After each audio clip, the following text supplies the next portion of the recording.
Hello student, मैं महेश एक बार फिर से आपका स्वागत करता हूं आपके अपने यूट्यूब चैनल पॉइंट क्लासेस पर, जहां पर आपको 9th टू 12th सभी सब्जेक्ट वाइज क्लासेस प्रोवाइड की जा रही हैं। जैसे कि ऋषभ अवस्थी के द्वारा ऋषभ सर के द्वारा आपको फिजिक्स फैकल्टी तथा पवन सर के द्वारा आपको मैथ्स पढ़ाया जा रहा है। यहाँ पर 12th की क्लासेस दी जा रही हैं। अगर आपने अभी तक उन वीडियोस को नहीं देखा है तो देखिए और हमें अपना फीडबैक दीजिए, जिससे कि हम समझें कि कहां पर दिक्कत आ रही है वीडियो में, कहां पर प्रॉब्लम्स क्रिएट हो रही हैं। जैसा कि आप लोग जानते हैं, मैं महेश एक बार आपके लिए लेकर आया हूं 11th की पोएट्री। यहाँ पर 11th का सेक्शन हम लोग स्टार्ट करने जा रहे हैं। तो हम लोग 11th की पोएट्री में पहली पोएम जो है मर्सी, उसके बारे में जानेंगे कि उसका उद्भव कहां से हुआ, कहां से ये पोएट्री की जो पोएम है, जो मर्सी है, वो कहां से ली गई है, जिसके कंपोजर जो है विलियम शेक्सपियर हैं। कौन है इसके कंपोजर? विलियम शेक्सपियर हैं। तो हम लोगों को यहाँ पर समझना है कि जो पोयम है वो कहां से ली गई है, कहां से निकाली गई है।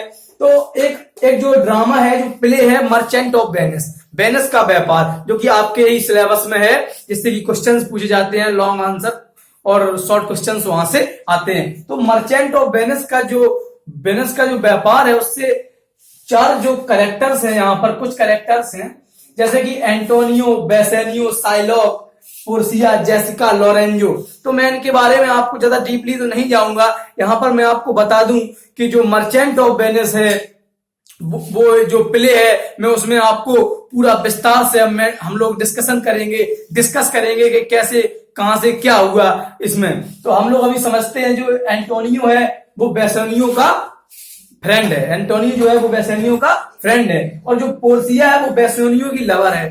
जो पोर्सिया है वो बेसेनियो की लवर है। वो बेसेनियो जो है वो पोर्सिया से प्यार करता है, वो उससे शादी भी करना चाहता है। तो जो साइलॉग है वो भी एक व्यापारी है बड़ा यहाँ पर।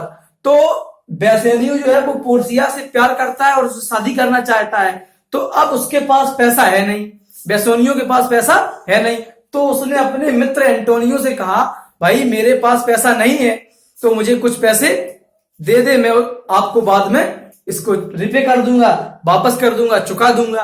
तो एंटोनियो से उसने ये कहा, तो एंटोनियो बोला, यार भाई मेरे पास भी पैसा नहीं है, क्योंकि एंटोनियो जो है वो भी एक व्यापारी है।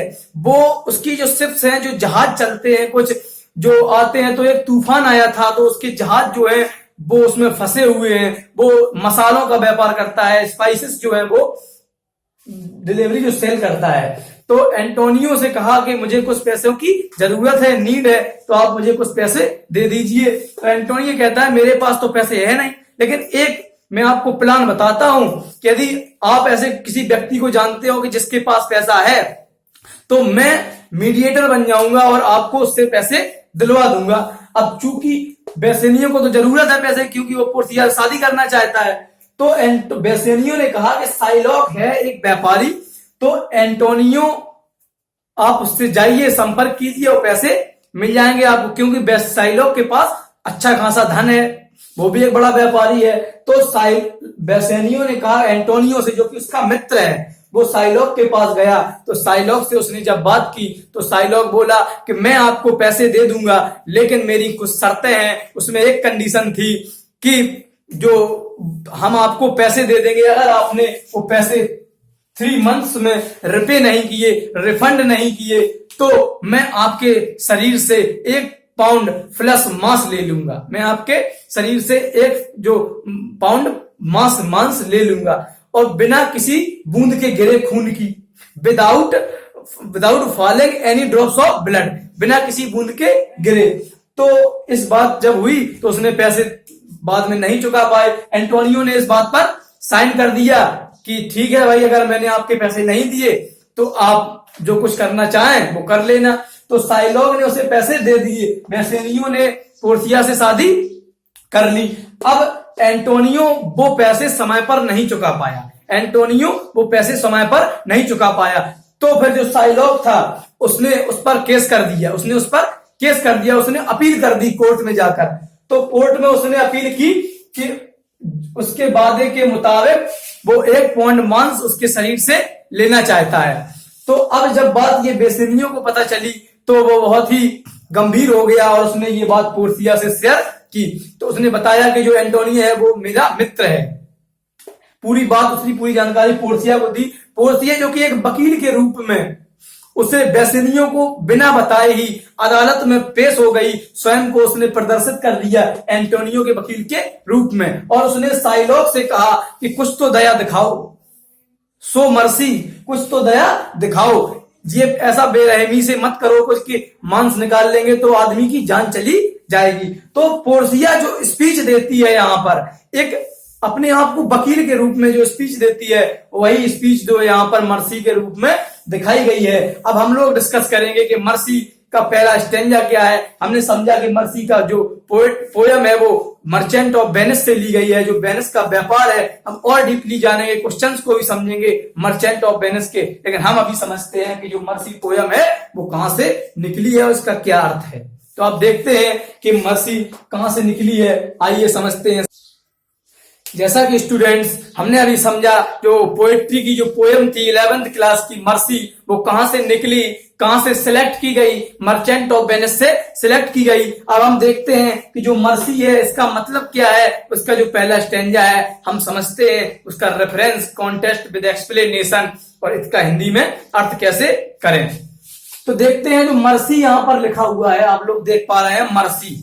मर्सी का मतलब होता है दया। मर्सी का मतलब क्या होता है, दया। अब इसका सेम वर्ड जो है वो है कंपेजन, पिटी। कंपेजन का मतलब भी होता है दया, पिटी का मतलब भी होता है दया। तो मर्सी जो है उसका मतलब क्या होता है, दया। तो जो दया पर उसने स्पीच दी पोर्सिया ने, वो क्या कह रही है दया के बारे में, साइलॉक से क्या कह रही है, आइए हम देखते हैं। The quality of mercy is not strength, the quality of mercy is not strength. तो क्वालिटी का मतलब गुण, क्वालिटी का मतलब गुण, क्वालिटी का मतलब क्या होता है, गुण। ऑफ मर्सी, दया का, इज नॉट स्ट्रेंथ, स्ट्रेंथ का मतलब होता है बलपूर्वक दर्शाना। स्ट्रेंथ का मतलब क्या होता है, बलपूर्वक दिखाना या दर्शाना। स्ट्रेंथ का मतलब होता है शोन बाई फोर्स। तो quality of mercy is not strength, तो दया के गुण को बलपूर्वक नहीं दर्शाया जा सकता है।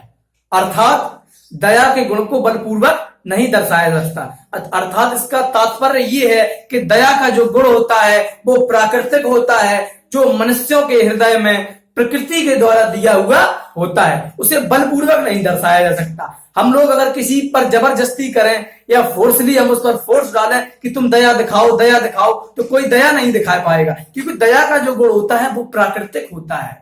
वो क्या होता है, वो नेचुरल होता है। तो the quality of mercy is not strength, तो दया के गुण को बलपूर्वक नहीं दर्शाया जा सकता है। स्ट्रेंथ का मतलब होता है शोन बाई फोर्स। तो हम लोग इसका एक्सप्लेनेशन कैसे करेंगे। The quality of mercy, the quality of mercy can not be shown by force, the quality of mercy can not be shown by force. दया के गुण को बलपूर्वक नहीं दर्शाया जा सकता है, because it is a natural quality, because it is a natural quality. तो हम लोगों ने इसका अर्थ समझा और एक्सप्लेनेशन भी देखा। अब हम नीचे वाली जो लाइन है, पंक्ति है, उसका अर्थ समझते हैं। It drops as the gentle rain from the heaven. तो हमने आपको बताया था जो टीएच है यहाँ पर ईएस के सेंस में प्रयुक्त होता है, प्रेजेंट इंडेफिनिट का वाक्य है। It drops as the gentle rain from heaven. It drops, it का मतलब यह है मर्सी, क्या, दया। तो इट ड्रॉप्स का मतलब है गिरती है। ड्रॉप्स का मतलब क्या होता है, फॉल्स। ड्रॉप्स का मतलब क्या होता है, फॉल्स और कम्स। मतलब जो दया है वो गिरती है। फॉल्स का मतलब क्या होता है, गिरना। ड्रॉप्स का मतलब यहाँ क्या है, फॉल्स से है। इसका सिनोनियम्स क्या हो जाएगा, फॉल्स। तो mercy it drops as the gentle rain, तो यह गिरती है एक सुखद वर्षा के रूप में, एक सुखद। जेंटल का मतलब क्या होता है, सुखद। जेंटल का मतलब क्या होता है, सुखद। तो it drop at the gentle rain from the heaven, तो यह गिरती है एक सुखद वर्षा के रूप में। फ्रॉम द हेवन का मतलब होता है, हेवन का मतलब तो वैसे स्वर्ग होता है, लेकिन यहां पर हेवन का मतलब स्काई है। यहां पर हेवन का मतलब क्या है, स्काई। यहां पर हेवन का मतलब है sky. It drops as the gentle rain from the heaven, यह जो आकाश से गिरती है एक सुखद वर्षा की तरह, यह आकाश से गिरती है एक सुखद वर्षा की तरह, अर्थात जो जिस प्रकार जो पानी की बूंदें हैं, वर्षा की बूंदें हैं, आकाश से पृथ्वी पर आती हैं, उसी प्रकार जो दया होती है, जो मर्सी होती है, वो लोगों के हृदय में स्वतः उत्पन्न होती है, स्वतः उत्पन्न होती है। वो किसी के द्वारा नहीं आती है, वो किसी के द्वारा बलपूर्वक नहीं दर्शाई जा सकती है, वो किसी के द्वारा बलपूर्वक नहीं दर्शाई जा सकती है। तो it drops as the gentle rain from the heaven, तो यह जो आकाश से गिरती है पृथ्वी पर, आकाश से गिरती है पृथ्वी पर एक सुखद वर्षा के रूप में। तो as the drops of the rain, as the drops of the rain falls from sky to the earth, the drops of the rain, the drops of the rain falls from the sky to the earth, कहां से? आकाश से आती है पृथ्वी पर, उसी प्रकार the mercy flows in the heart of the man, the mercy flows in the heart of the man automatically, उसी प्रकार दया का गुण व्यक्तियों के हृदय में स्वतः बहता है। ऑटोमेटिकली का मतलब होता है स्वतः बहता है, ये इसका एक्सप्लेनेशन था। अब हम लोग समझे upon the place beneath it is twice blessed. तो जो ये पंक्ति है अपॉन द प्लेस बीनीथ का मतलब होता है, अपॉन द प्लेस बीनीथ का मतलब होता है, बीनीथ का मतलब होता है बिलो, बीनीथ का मतलब क्या होता है? बिलो। तो इसका मतलब यही है कि जो नीचे आती, धरती पर आती है। प्लेस, यहाँ पर जो प्लेस है वो धरा से, पृथ्वी से उसका संबंध बताया गया है। Rain from haven upon the place beneath, ये पंक्ति यहां तक है, ये वाली पंक्ति जो है वो यहां तक है। तो जो वर्षा की बूंदें हैं वो पृथ्वी पर गिरती हैं, कहां से? आकाश से। जिस प्रकार वर्षा की बूंदें आकाश से पृथ्वी पर गिरती हैं, उसी प्रकार जो दया का गुण है वो मनुष्यों के अंदर स्वतः प्रवेश करता है। It is twice blessed, twice का मतलब होता है डबल, ट्वाइस का मतलब क्या होता है? डबल। ब्लेस्ड का मतलब होता है ब्लेसिंग, ब्लेस्ड का मतलब क्या होता है? ब्लेसिंग, ब्लेस्ड का मतलब क्या होता है? ब्लेसिंग, आशीर्वाद। तो इट इज ट्वाइस ब्लेस्ड, इसका मतलब है मर्सी, जो दया है वो ट्वाइस ब्लेस्ड का मतलब होता है एक दोहरा वरदान है। दया क्या है? एक दोहरा वरदान है, हम और आपके लिए एक दोहरा वरदान है जो हमें दया प्राप्त हुई है। It blesses him that gives and him that takes. तो यह ब्लेसेस का मतलब आशीर्वाद देती है, टीएस का मतलब यहाँ पर यस है, तो यह आशीर्वाद देती है उसको जो इसे देता है, जो इसे देता है, दूसरों को देता है। एंड हिम दैट टेक्स, और जो दूसरों से लेता है। तो यह उन दोनों को जो दया जो आशीर्वाद देती है, जो दया होती है वो दोनों को आशीर्वाद देती है, जो दया को लेता है या दया को देता है। तो इसका जो एक्सप्लेनेशन होगा वो ये होगा कि जो the mercy blesses both the giver and the receiver. The mercy gives bless the giver and the receiver. आइए हम लोग जानते हैं कि इसका रेफरेंस, कॉन्टेक्स्ट और एक्सप्लेनेशन कैसे लिखें। जैसा कि स्टूडेंट्स हमने समझा कि पोइट जो मर्सी थी उसका हमने हिंदी अर्थ देखा, आप लोग देखेंगे कि रेफरेंस और कॉन्टेक्स्ट और एक्सप्लेनेशन कैसे लिखा जाए। तो हमने आपको पिछले वीडियोस तो 12th के बताए हैं, अगर आपने नहीं देखे हैं तो उन्हें जाकर देखिए, उनमें हमने बताया है, मैंने आपको बताया है कि कैसे रेफरेंस और कॉन्टेक्स्ट और एक्सप्लेनेशन लिखा जाता है। तो जो रेफरेंस देखते हैं इसका हिंदी में अर्थ होता है संदर्भ, इसका हिंदी में अर्थ क्या होता है? संदर्भ। तो these lines have been selected from the poem mercy composed by great poet William Shakespeare. तो इन पंक्तियों को मर्सी जो पोयम है उससे सिलेक्ट किया गया है, उक्त किया गया है, और इसके जो रचयिता हैं, जो कंपोजर हैं, वो महान कवि विलियम शेक्सपियर हैं। अगर हम इसको दूसरे शब्दों में कहें तो this stanza has been taken from the poem mercy composed by famous poet William Shakespeare. अगर हम एक और इसमें जोड़े तो हम कहेंगे these line have been taken, selected की यहां पर हम टेकन भी लिख सकते हैं। These line have been taken from the poem mercy composed by great poet sir William Shakespeare. आपने समझा कि रेफरेंस कैसे लिखा जाता है। अब हम समझेंगे कि कॉन्टेक्स्ट कैसे लिखें। जैसा कि हमने आपको बताया है, जो पोर्सिया है वो अपने आप को एक वकील के रूप में प्रदर्शित करती है और अपील करती है साइलॉक से कि कुछ तो दया दिखाओ, कुछ तो दया दिखाओ। किसके लिए? एंटोनियो के लिए। तो in these lines Portia expresses herself as a lawyer. तो पोर्सिया जो होती है वो एक वकील के रूप में खुद को प्रदर्शित करती है कोर्ट में, in the court, and appeal to Shylock to show mercy, appeal to Shylock to show mercy to Antonio. तो क्या कहती है? इन दीज लाइन्स पोर्सिया जो है वो अपने आप को एक वकील के रूप में प्रदर्शित करती है और अपील करती है साइलॉक से कि वो कुछ तो दया दिखाए एंटोनियो के लिए। अब हम लोग समझते हैं कि कैसे एक्सप्लेनेशन, इसका अच्छा एक्सप्लेनेशन लिखा जाता है। आप लोग इसका स्क्रीनशॉट ले लें, उसके बाद हम आगे बढ़ेंगे। जैसा कि बच्चों हमने अभी देखा था कि रेफरेंस और कॉन्टेक्स्ट कैसे लिखें, अब हम लोग देखेंगे कि एक्सप्लेनेशन कैसे लिखा जाता है। तो हमने आपको जब पंक्तियां पढ़ाई थी तो हमने कुछ सेंटेंसेस दिए थे, कुछ एक्सप्लेनेशंस दिए थे वहीं पर, तो उन्हीं एक्सप्लेनेशंस को हमने एक खट्टा लिख लिया है और आपको समझाते हैं कि एक्सप्लेनेशन कैसे लिखें। तो एक्सप्लेनेशन लिखने के लिए हम बताते हैं कि पोर्सिया सेज दैट, पोर्सिया कहती है mercy is a Nobel virtue, mercy is a Nobel virtue. तो मर्सी जो है एक नोबल का मतलब शब्द, वर्च्यू का मतलब क्वालिटी। मर्सी एक शब्द क्वालिटी है। मर्सी क्या है? एक अच्छा गुण है। मर्सी क्या है? एक अच्छा गुण है। It can't be shown by force.